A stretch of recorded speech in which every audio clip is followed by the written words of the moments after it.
보라, 너희가 다 각각 제 곳으로 흩어지고 나를 혼자 둘 때가 오나니 벌써 왔도다. 그러나 내가 혼자 있는 것이 아니라 아버지께서 나와 함께 계시느니라. 이것을 너희에게 이르는 것은 너희로 내 안에서 평안을 누리게 하려 함이라. 세상에서는 너희가 환난을 당하나 담대하라. 내가 세상을 이기었노라. 오늘은 예수님께서 나귀를 타고 예루살렘 성으로 입성하신 종려주일입니다. 많은 사람들은 호산나 호산나 크게 외치면서 환호를 했지만 나귀를 타신 예수님의 마음은 제자들과 사람들이 뿔뿔이 흩어지고 난 이후에 일어나게 될 고독과 외로움의 정적 속에서 일어나게 될 십자가를 향하고 있었습니다. 오늘 본문은 예수님께서 제자들과 함께 최후 만찬을 하시는 중에 말씀을 하시는 내용입니다. 그러니까 예수님의 고별 설교라고 할 수 있습니다. 예수님의 고별 설교는 요한복음 13장에서부터 오늘 이 본문까지 계속 이어지고 있습니다. 그리고 오늘 이 본문은 예수님의 고별 설교의 마지막 결론입니다. 예수님께서는 불안해하고 염려하고 있는 제자들을 향하여 이런저런 말씀을 하신 후에 오늘 이 본문에서 결론을 내리십니다. 자, 본문 33절 전반부입니다. 이것을 너희에게 이르는 것은 너희로 내 안에서 평안을 누리게 하려 함이라. 이것을 너희에게 이르는 것은, 여기서 이것은 이라고 하는 것이 의미하는 것은 그 앞 구절을 보면 알 수 있습니다. 32절 전반부입니다. 보라, 너희가 다 각각 제 곳으로 흩어지고 나를 혼자 둘 때가 오나니 벌써 왔도다. 너희가 다 각각 제 곳으로 흩어지고 나를 혼자 둘 때가 오나니. 자, 그러니까 예수님께서는 제자들에게 너희들이 모두 다 나를 버리고 도망갈 것이다. 내가 이 말을 너희들에게 미리 하는 이유는 이라고 말씀하신 것입니다. 다시 말하면 너희들이 나를 버리고 뿔뿔이 다 흩어지겠지만 그렇다 할지라도 그 죄책감으로 인하여 절망하고 무너지지 말아라. 그것보다는 내 안에서 평안을 누리게 하기 위하여 내가 이 말을 하는 것이다 라고 하는 뜻이 담겨 있습니다. 그러니까 예수님께서는 제자들의 연약함을 아시고 이미 용서하신 것입니다. 그 사실을 알고 남은 생에 평안을 누리면서 살아가라 라고 하는 예수님의 뜻이 있습니다. 이것이 고별 설교의 결론인 것입니다. 그러므로 예수님께서 말씀하신 이것은 이라고 하는 것은 단순한 지식을 전달하는 것에 그 목적이 있는 것이 아닙니다. 이러한 일이 일어나게 될 것이니까 알고 있어라 라고 하는 지식 전달의 차원에서 말씀하신 것이 아니다라는 것입니다. 어두운 밤을 만나게 될 텐데 그때 버티고 인내할 수 있도록 소망을 가질 수 있도록 영적인 생명줄을 던져주시는 것에 그 목적이 있다고 할 수 있습니다. 예수님께서 예언하신 대로 제자들은 예수님이 붙잡히시게 되자 다 도망을 갔습니다. 예수님께서 식사 도중에 제자들의 발을 씻겨주셨지만 그 제자들은 그 발을 가지고 예수님을 배신하며 도망을 갔습니다. 하지만 이후에 제자들은 예수님의 십자가를 바라보며 예수님께서 하신 말씀과 그 사역을 생각했던 것입니다. 실패를 하고 살아가는 자신들을 이미 아시고 용서해 주신 예수님의 마음을 알게 되었던 것입니다. 이미 용서해 주시고 깨끗하게 해주신 예수님의 사랑을 제자들은 십자가를 바라보며 깨닫게 되었던 것입니다. 그때 제자들이 가졌던 그 마음이 바로 오늘날 고난주간에 저와 여러분이 가져야 할 마음 자세여야 한다라고 생각을 합니다. 그래서 오늘 이 시간에는 저와 여러분이 본문의 내용을 살펴보면서 이 고난주간에 어떠한 마음을 가지고 지내야 할 것인가 생각해보는 시간을 가지고자 합니다. 그래서 바라옵기는 예수님께서 제자들이 가지기 원하셨던 그 마음으로 저와 여러분도 고난주간을 보낼 수가 있게 되시길 주님의 이름으로 축복합니다. 자, 이 고난주간을 맞이하여 우리가 어떠한 마음가짐으로 지내야 합니까? 첫째는 상황보다는 약속의 말씀을 붙잡아야 한다는 것입니다. 본문 32절 전반부입니다. 보라, 너희가 다 각각 제 곳으로 흩어지고, 다 각각 제 곳으로 흩어지고, 그리고 33절 중간입니다. 세상에서는 너희가 환난을 당하나, 너희가 환난을 당하나. 방금 저와 여러분이 살펴본 내용을 보면 제자들이 좋은 상황에 처하게 되지 않는다는 사실을 우리는 알 수 있습니다. 좋은 환경에 처하게 된다면 제자들이 왜 예수님을 혼자 놔두고 도망을 가겠습니까? 그리고 환난을 당하게 되는 것 역시 좋은 환경과는 거리가 있습니다. 그러니까 앞으로 제자들이 만나게 될 상황은 절망적으로 진행되어질 것이다 라고 예수님께서 말씀하고 계시는 것입니다. 하지만 그럼에도 예수님께서 제자들에게 가지길 원하는 것은 절망이 아니라 소망에 있습니다. 절망적인 상황이 기다리고 있지만 소망을 가져야 한다라고 하는 것이 바로 요한복음 13장에서부터 시작된 긴 고별 설교를 하시고 난 이후에 오늘 본문에서 결론적으로 말씀하신 것입니다. 절망적인 상황을 만나게 되겠지만 소망을 가져라 라고 결론을 내리시는 것입니다. 자, 그렇다면 우리가 무엇으로 소망을 가져야 하는 것입니까? 그것은 바로 예수님께서 말씀하신 약속입니다. 예수님께서 말씀하신 약속을 붙잡고 신앙생활을 해 나갈 때 절망적인 상황을 만나게 된다 할지라도 소망을 가지고 살아갈 수 있다라는 것입니다. 그렇다면 예수님께서는 무엇을 약속하셨습니까? 본문 33절 전반부 다시 보시겠습니다. 이것을 너희에게 이르는 것은 너희로 내 안에서 평안을 누리게 하려 함이라. 평안을 누리게 하려 함이라. 평안을 누릴 수 있게 하시겠다라고 약속을 해 주십니다. 자, 그렇다면 저와 여러분 어떻게 평안을 누리며 살아갈 수 있습니까? 이제부터 평안을 누리자라고 크게 외치고 결단을 하면 평안을 누리며 살아갈 수가 있습니까? 그렇게 되면 얼마나 좋겠습니까? 하지만 지금 세상을 보면 평안한 마음을 가지고 살아가는 사람들보다는 불안과 염려 속에서 살아가는 사람들이 훨씬 더 많습니다. 그것은 내가 크게 외치고 결단을 한다고 해서 내가 원하는 대로 평안을 누리고 살아갈 수 있다는 것이 아님을 의미하고 있는 것 아니겠습니까? 그렇다면 저와 여러분, 우리가 어떻게 평안을 누릴 수가 있습니까? 그 앞에 나오죠. 내 안에서 평안을 누리게 하려 함이라. 내 안에서입니다. 예수님이 말씀하셨으니까 예수님 안에서이죠. 그런데 예수님께서는 지금 곧 십자가를 지시기 위하여 제자들의 곁을 떠나게 될 것입니다. 예수님이 안 계시는데 어떻게 제자들이 예수님 안에서 평안을 누릴 수가 있겠습니까? 본문 앞에 나오는 7절입니다. 내가 떠나가는 것이 너희에게 유익이라. 내가 떠나가지 아니하면 보혜사가 너희에게로 오시지 아니할 것이요. 가면 내가 그를 너희에게로 보내리니. 내가 그를, 보혜사 성령이죠. 성령을 너희에게로 보내리니. 예수님을 믿고 따르는 제자들에게 성령을 보내주겠다라고 약속을 해 주신 것입니다. 근데 그 성령이 어떠한 일을 하는 것입니까? 자, 14절입니다. 그가 내 영광을 나타내리니 내 것을 가지고 너희에게 알리시겠습니다. 그가 내 영광을 나타내리니, 여기서 내 영광은 예수님께서 말씀하셨으니까 물론 예수님의 영광입니다. 성령이 예수님의 영광을 나타내시는 역할을 한다는 것입니다. 성경에서 보면 예수님의 영광은 예수님께서 십자가에 달려 속죄 제물이 되시고 우리의 죄값을 대신해서 치루어 주신 일을 말합니다. 십자가에서 속죄 제물이 되셔서 우리 인간의 죄값을 대신해서 지불해 주신 사건을 다른 말로 하면 예수님의 영광이라고 성경은 말씀하고 있습니다. 한마디로 말하면 십자가의 사건이 바로 예수님의 영광입니다. 자, 그런데 이렇게만 이해하고 있으면 우리는 지식적인 차원에서만 머물 수 있습니다. 저와 여러분의 피부에 와닿지도 않고 우리의 일상생활 속에서도 전혀 영향력을 미치지 못합니다. 십자가 사건이 예수님의 영광이다. 그래서 뭐 어땠다고요? 저와 여러분의 일상생활에 영향을 미치게 됩니까? 내 피부에 와닿게 됩니까?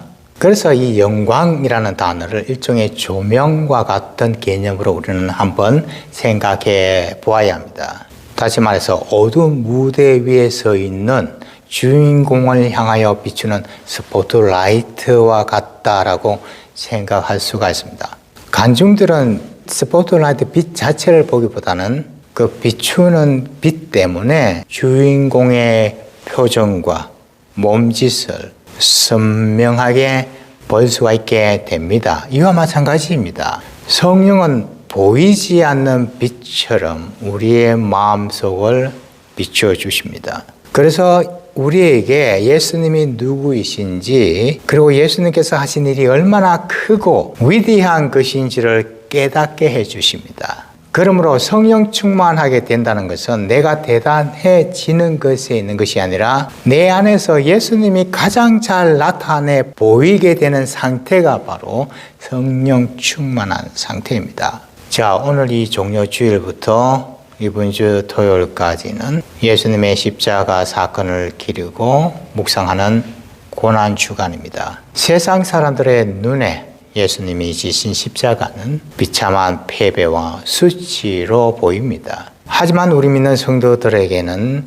약속해 주신 성령이 우리 마음에 비추어 주심으로써 예수님이 지신 십자가가 온 인류의 죄를 구속해 주신, 구원해 주신 주님의 영광인 것을 분명하게 보게 해 주는 것입니다. 십자가 뒤에 숨겨진 하나님의 위대한 사랑의 능력을 보게 되는 것입니다. 그래서 예수님께서 이 세상에서 가장 존귀하고 귀하신 분이심을 알게 되어지는 것입니다. 그러므로 성령이 예수님의 영광을 나타내신다라고 하는 말씀은 무대를 비추는 스포트라이트처럼 성령이 우리의 마음의 눈을 밝혀서 예수님이 얼마나 귀하고 소중하신 분이신지를 알게 해 주신다는 것입니다. 주님께서 약속해 주신 이 성령의 역할로 말미암아 우리는 고난과 어려운 상황에 처한다 할지라도 평안을 누리며 살아갈 수가 있습니다. 그러므로 저와 여러분이 이 고난 주간에 주님의 고난을 묵상하게 될 때 슬프고 가슴 아픈 이야기가 아니라 나를 향한 깊고도 절절한 사랑으로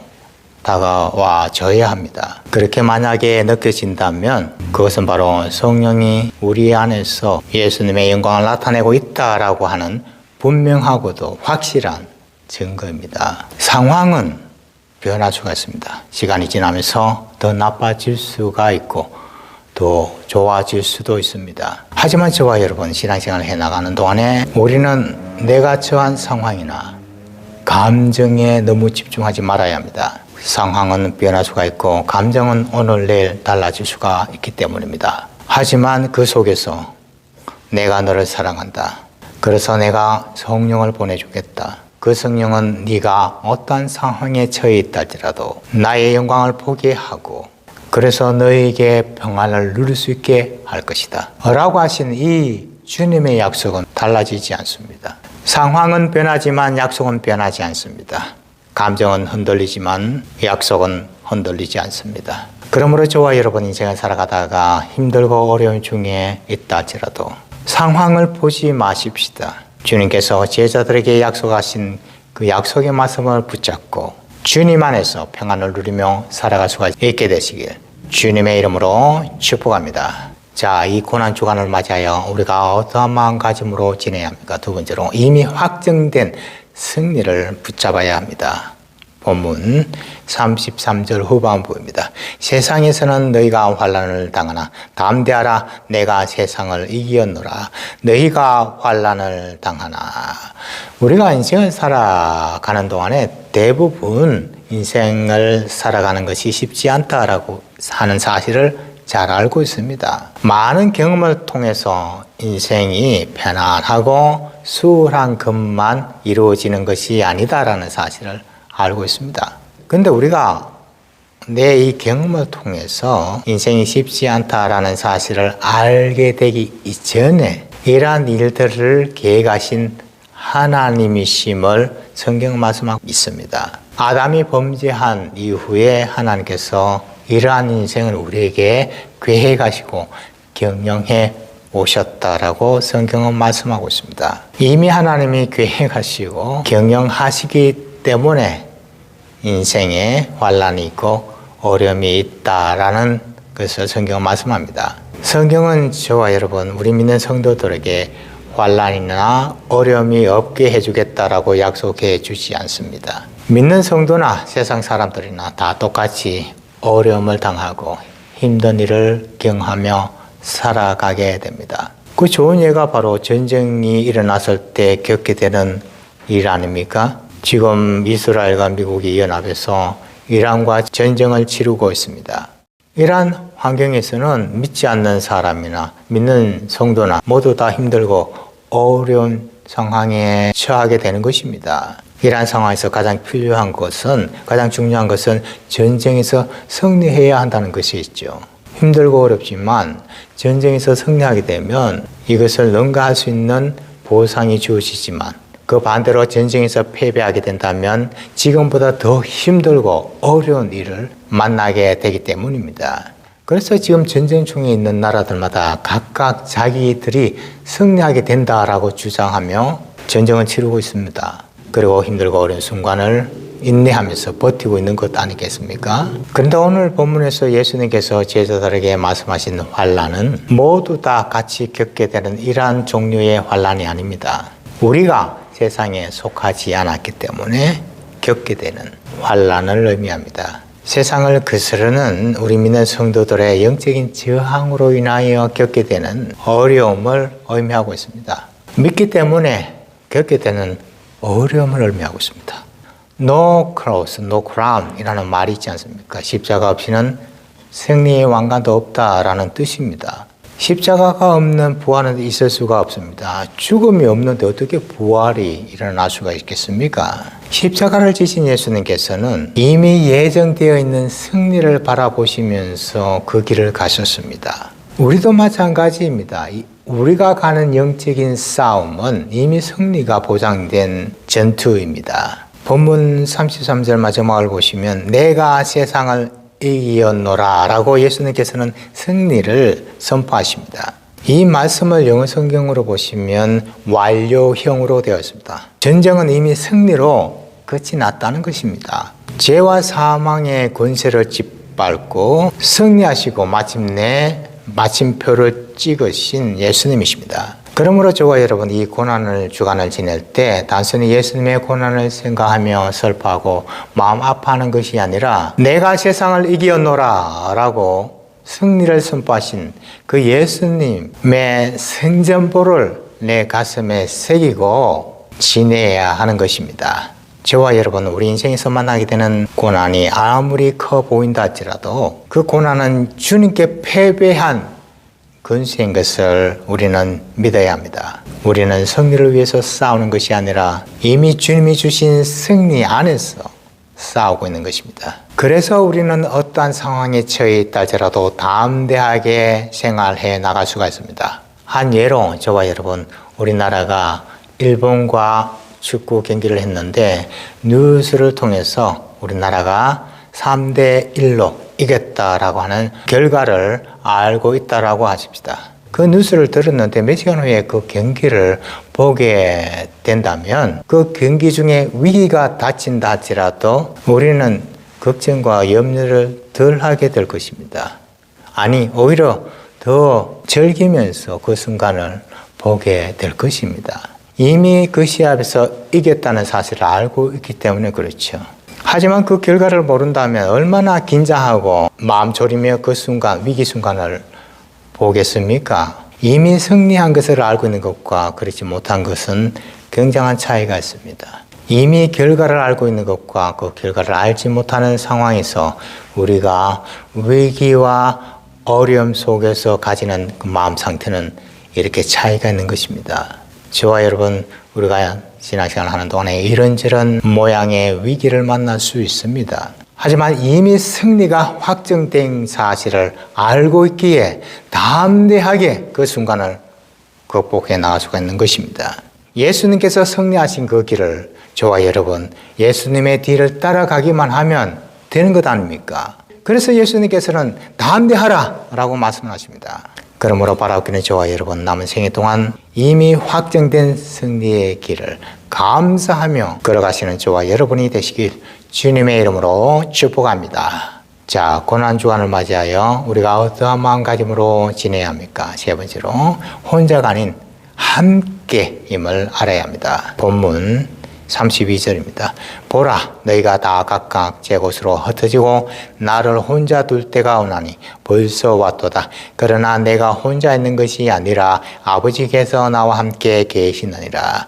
나를 혼자 둘 때가 오나니 벌써 왔도다. 예수님께서 붙잡히시고 십자가를 지실 때 제자들은 다 도망을 갔습니다. 예수님께서 가장 누군가의 위로가 필요하고 도움이 필요했을 때 그 주변에는 아무도 없었습니다. 하지만 예수님께서는 혼자가 아니셨습니다. 그러나 내가 혼자 있는 것이 아니라 아버지께서 나와 함께 계시느니라.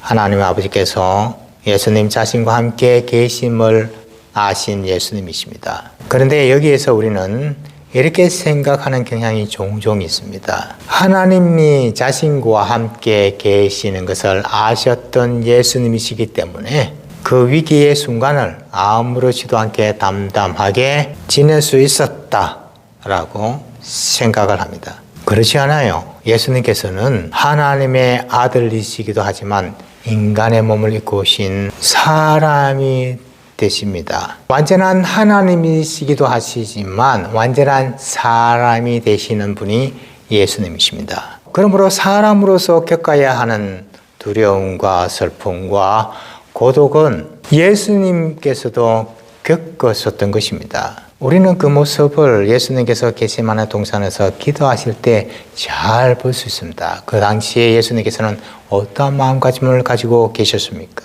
마태복음 26장 38절입니다. 이에 말씀하시되 내 마음이 매우 고민하여 죽게 되었으니 너희는 여기 머물러 나와 함께 깨어 있으라 하시고 내 마음이 매우 고민하여 죽게 되었으니 홀로 기도하신 예수님, 앞으로 홀로 십자가 길을 걸어가게 되실 예수님께서는 자신의 마음이 심히 고민하고 괴로웠던 것입니다. 차라리 죽고 싶을 만큼 괴로워하셨던 예수님이십니다. 그래서 제자들을 향하여 제발 좀 잠을 자지 말고 깨어 있어 달라고 요청하신 예수님이십니다. 지금 너희들에게 기도하라고 바라지는 않는다. 너희들이 나를 위로해 줄 것도 나는 기대하지 않는다. 다만 잠을 자지 말고 이 시간에 좀 깨어 있어 다오. 이것이 예수님께서 제자들에게 요청하신 최소한 기대하는 마음이었습니다. 근데 우리는 그 당시 예수님이 가지셨던 이 감정을, 이 마음을 소홀히 하는 경향이 있습니다. 하나님 아버지가 나와 함께 하시느니라 이것을 강조하다 보니까 예수님이 지니셨던 이 마음을 소홀히 하는 경향이 있습니다. 그러다 보니 저와 여러분 우리가 신앙생활을 하면서 이런저런 어려운 일들을 만나게 될 때 두려운 마음과 염려가 생기게 되면 고민에 빠지게 되면 이러한 상태는 내가 믿음이 작기 때문에 그런 것이다 라고 생각하는 경향이 있습니다. 그렇지 않아요. 고난 중에 있을 때는 누구나 다 예외 없이 힘들고 어렵습니다. 그렇기 때문에 고난 중에 있을 때는 다 함께 있어야 위로가 되고 서로에게 힘이 되어지는 것입니다. 예수님도 마찬가지였습니다. 예수님께서 제자들에게 깨어있어 달라라고 요청하신 것은 물론 인간적인 연약함도 있겠지만 그것보다는 이렇게 힘들고 어려울 때는 함께 해야 한다는 함께함의 중요성을 가르쳐 주시고 있는 것입니다. 예수님의 십자가 사건을 눈앞에 두고 제자들은 예수님의 고난에 함께하지 못했습니다. 몸이 피곤해서 제자들은 모두가 다 잠들고 말았습니다. 외로움으로 따진다면 이 세상에 예수님보다 더 외로운 존재는 없을 것입니다. 많은 사람들이 예수님이 행하시는 기적을 보고 따랐지만 어느 한순간에 그 사람들은 예수님을 십자가에 못 박으라 라고 외쳤습니다. 이렇게 예수님께서는 군중들과 제자들이 자신을 버리실 것을 아셨지만 그렇다고 해서 외로움이 고독이 외롭지 않고 고독하지 않게 되는 것은 아니었습니다. 인간이란 누구나 다 예외 없이 외로움과 고독을 느끼며 살아가는 존재이기에 예수님께서도 예외 없이 외로움과 고독을 느끼셨던 것입니다. 그리고 그로 인하여 죽고 싶어 할 만큼 힘들어 하셨습니다. 하지만 그럴 때일수록 예수님께서는 함께 할수록 외로움과 고독을 이겨낼 수 있다고 하는 사실을 알고 계셨습니다. 함께하는 능력을 알고 계셨습니다. 그래서 예수님께서는 하나님 아버지와 더욱 친밀한 교제를 나누셨던 것입니다. 언제나 하나님 아버지는 함께 하셨지만 외로울수록 고독할수록 예수님께서는 더욱더 하나님을 찾았습니다. 더욱더 자주 간절하게 하나님 앞에 기도했습니다. 겟세마네 동산에서 기도하실 때 예수님의 모습을 보십시오. 마태복음 26장 40절입니다. 제자들에게 오사 그 자는 것을 보시고 말씀하시되 너희가 나와 함께 한 시간도 이렇게 깨어 있을 수 없느냐. 제자들에게 오사. 자, 그리고 그 뒤에 43절입니다. 다시 오사 보신즉 그들이 자니 이는 그들의 눈이 피곤함일러라. 다시 오사 보신즉 다시 오사. 그리고 이어서 이 45절입니다. 이에 제자들에게 오사 이르시되 이제는 자고 쉬라. 보라 때가 가까이 왔으니 인자가 죄인의 손에 팔리느니라. 이에 제자들에게 오사. 이렇게 예수님께서는 기도하시는 중에 제자들에게 오셨다가 잠자는 제자들을 깨우시고는 다시 기도의 자리로 갔습니다. 이것을 3번이나 반복해서 하셨던 것을 우리는 성경을 통해 알 수 있습니다. 그러니까 예수님께서는 혼자 있게 되는 것에 대해서 담담한 것이 아니라 심한 외로움과 고독을 느끼셨던 것입니다. 심한 고민 가운데 죽고 싶은 감정까지 생기셨던 예수님이십니다. 그런데 그럴수록 예수님은 하나님께 더욱 가까이 갔습니다. 멀어지지 않았습니다. 힘들면 힘들수록, 어려우면 어려울수록, 고민이 되면 고민이 될수록 더욱 간절하게 하나님 앞에 갔습니다. 그리고 기도했습니다. 얼마나 간절했으면 땀방울이 핏방울이 되도록 기도를 하셨겠습니까? 그래요. 하나님은 임마누엘 하나님이십니다. 언제나 나와 함께 하시는 하나님이십니다. 하지만 문제는 나에게있습니다. 하나님은 여전히 나의 곁에 계시는데 내가 멀어진다는 것입니다. 힘들고 어려우면 내가 기도의 자리에서 멀어집니다. 외롭고 고독해질수록 친구나 사람을 찾지만 기도의 자리로 돌아가지는 않습니다. 우리 믿는 성도들은 대부분 하나님은 임마누엘 되심을 알고 있습니다. 나와 함께 하시는 하나님을 잘 알고 있습니다. 그런데 신앙생활에서 실패하는 이유는 어디에 있습니까? 나와 함께 하시는 하나님을 내가 멀리하기 때문에 그렇습니다. 예수님께서는 함께 하심의 능력을 잘 알고 계셨습니다. 그래서 제자들을 향하여 나와 함께 있었다오, 깨어 있었다오라고 요청하신 예수님이십니다. 그러나 거기서 머무지 아니하시고 임마누엘 되시는 하나님을 찾아가 기도를 합니다. 이전보다 더 자주, 더 간절하게 하나님 아버지를 찾아가 기도합니다. 그래서 마침내 예수님께서는 십자가 위에서 다 이루었다 라고 크게 외치며 하나님의 뜻을 이룰 수가 있었던 것입니다. 그러므로 저와 여러분 이 고난 주간에, 아니 남은 평생 동안에 힘들면 힘들수록, 고독하면 고독할수록, 고민에 빠지면 빠질수록, 그래서 죽고 싶은 감정이 생길 때마다 임마누엘 되시는 하나님을 더욱 간절하게, 더욱 자주 찾으며 힘들고 어려운 순간순간을 극복해낼 수가 있게 되시길 주님의 이름으로 축복합니다. 기도하시겠습니다. 아버지 하나님, 오늘 본문의 말씀을 통하여 고난주간에 저희들이 가져야 할 마음 자세를 깨닫게 되었습니다. 일어나고 있는 상황보다는 주어진 약속의 말씀을 붙잡기를 소망합니다. 이미 승리가 보장된 전투를 치르고 있다고 하는 믿음으로 신앙생활 하기를 소망합니다. 나와 함께 하시는 하나님을 확신하며 힘들고 어려울수록 사람을 의지하기보다는 하나님을 더욱 간절히 찾고 하나님을 더욱 자주, 더욱 간절하게 찾게 되기를 소망합니다. 그래서 남은 생애 동안 하나님께서 저희들에게 주신 사명을 이루며 살아가는 축복을 허락하여 주시옵소서. 감사하며 예수님의 이름으로 기도합니다.